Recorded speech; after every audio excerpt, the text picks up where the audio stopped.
Всем привет, я Марина, и с вами Школа Сакрамел. Почему при наращивании на верхние формы получаются не ногти, а какие-то лопатки? Так еще и с пустыми точками вроста. Предлагаю разобраться в данном видео. Поехали!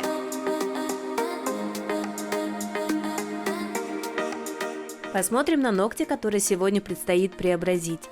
Тут выполнено наращивание на верхние формы, и модель с ними проходила около месяца. Один ноготь так до нас и не дошел. По архитектуре они выполнены неверно, а если перевернуть и посмотреть на изнанки, то видим большие ступеньки. Поэтому будем выполнять преображение. И для начала выполняю снятие старого покрытия. Видим объемную толщину по стрессовой зоне. Ее затем выпилим уже в конце, после нашего моделирования, и снимаем основной объем материала. Сразу видно, что боковые стенки достаточно тонкие, и в точках роста материал лежит полупрозрачно, а во многих местах есть большие отслойки. Такое часто происходит, если вдруг были затеки материала или, например, устанавливали очень-очень близко под кутикулу, не увидели какой-то затек, произошел он и затем потянул за собой материал, произошла отслойка. И чем больше я снимала покрытие, тем больше интересного открывалось внутри. Вот такие огромные отслойки практически на половину ногтевой пластины. Покажу вам в макро, каким образом мы их убираем. Для этого кончиком насадки подсекаю нижнюю границу этой отслойки, и она сама отходит. То есть верхнюю часть незачем пилить, незачем тратить на это время. Делаю небольшую такую рытвину, и затем уже апельсиновой палочкой аккуратненько приподнимаю отслойку, чтобы она не отскочила при снятии фрезой куда-нибудь в глаз мне или модели. Ну и, конечно, сглаживаем материал. В таком случае можно выполнить коррекцию, либо можно выполнить полностью перенаращивание, то есть убрать свободный край.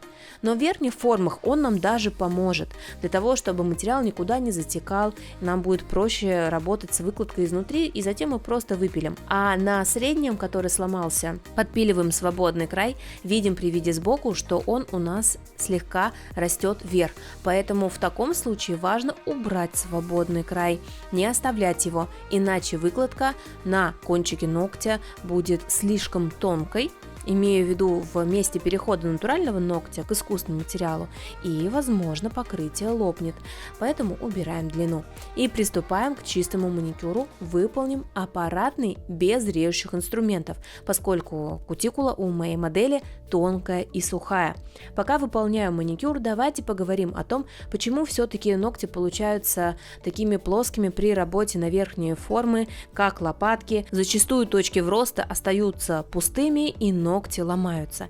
И дело, конечно, здесь неправильной техники, а именно это правильный подбор верхних форм. Если при подборе вы сильно будете продавливать на ногтевую пластину так, что даже ноготь белеет, скорее всего, вы выберете размер маленький, и когда вы положите материал внутрь верхней формы, то он просто прожмется, вытечет по боковым сторонам, и, конечно, уже о должном укреплении говорить не приходится, боковые стенки также остаются полупустыми и голыми. Поэтому необходимо правильно выбирать ширину и размер верхних форм по ширине ногтевой пластины без сильного давления. В таком случае будет правильная закладка материала внутри, и таких проблем не будет, и ногти получатся более арочные и, конечно, прочные. Следующая причина – это сильное давление при отпечатывании материала.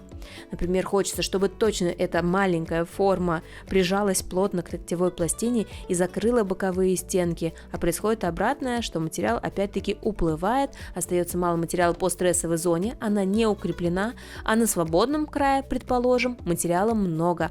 Кончик перевешивает, и происходит отслойки. Пока с вами полюбуемся таким красивым результатом чистым аппаратного маникюра, поскольку у модели были отслойки, конечно, мы наносим бескислотный праймер и хорошую пластичную базу.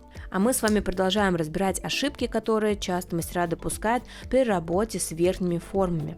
Следующая ошибка – это выбор слишком жидкого материала. И, например, вы мастер пока что не скоростной, конечно, необходимо работать очень быстро таким материалом, потому что, например, при перевороте руки он может оттекать к центру, оголяя боковые стенки. Наша задача будет заложить боковые стенки материалом, быстренько проверить и уже просушить. Теперь мы постепенно с вами переходим к выбору верхних форм. Выбрала средний изгиб, то есть не слишком арочный, не слишком плоский, а вот такой естественный. И если боковые ушки формы мешаются, я их слегка подрезаю, чтобы она полностью повторила линию кутикулы. И теперь работаю гелем. Взяла средний по консистенции, очень красивый бежевый оттенок с серебряными частицами.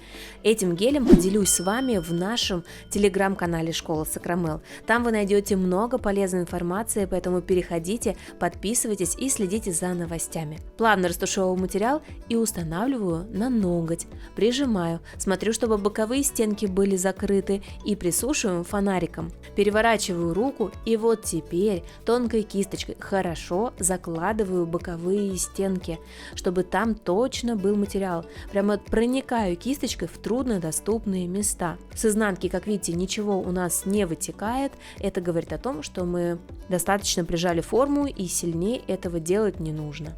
Иногда при таком способе моделирования все-таки боковые стенки остаются голыми, поэтому ловите следующий лайфхак. Обычно я промазываю боковые стенки тонким слоем геля и быстренько просушиваю, фиксирую их фонариком.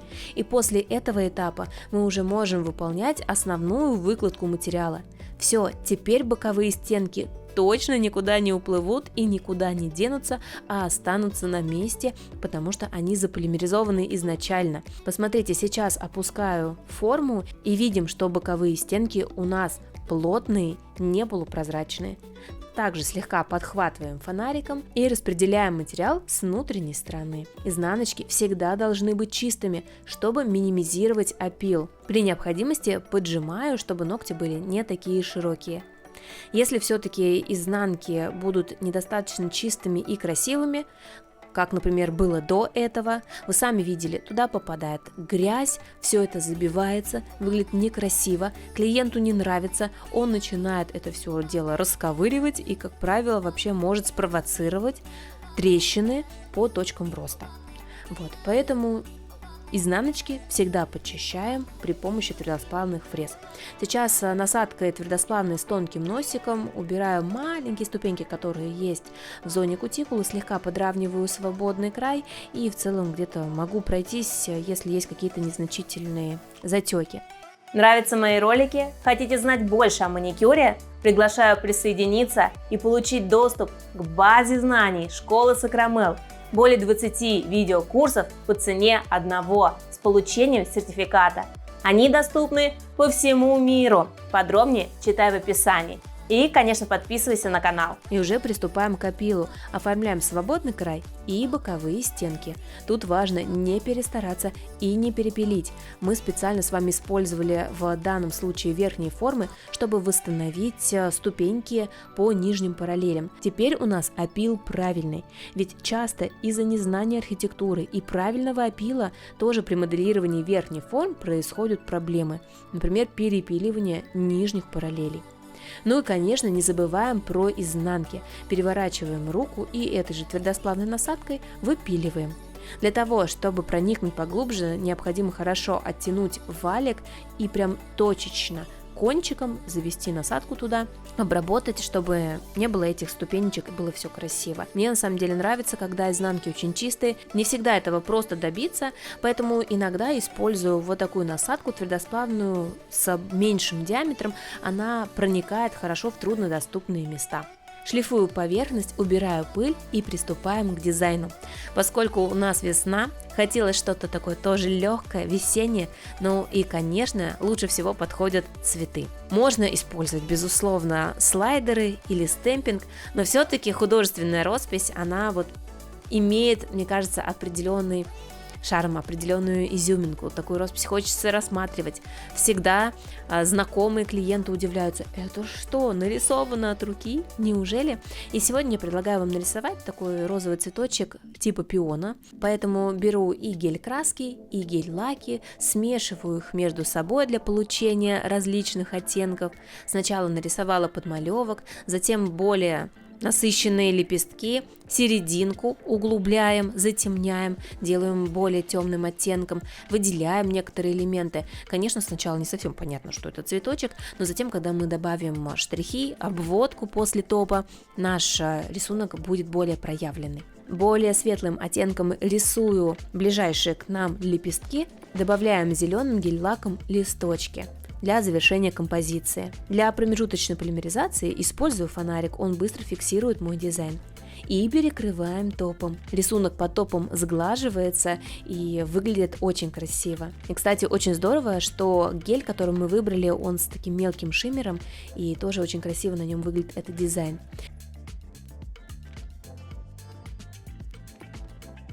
Ну и белой гель-краской добавляем легкую прорисовку для того, чтобы выделить некоторые элементы, и наш цветочек словно оживает. На другом пальчике мы еще сделали бутон.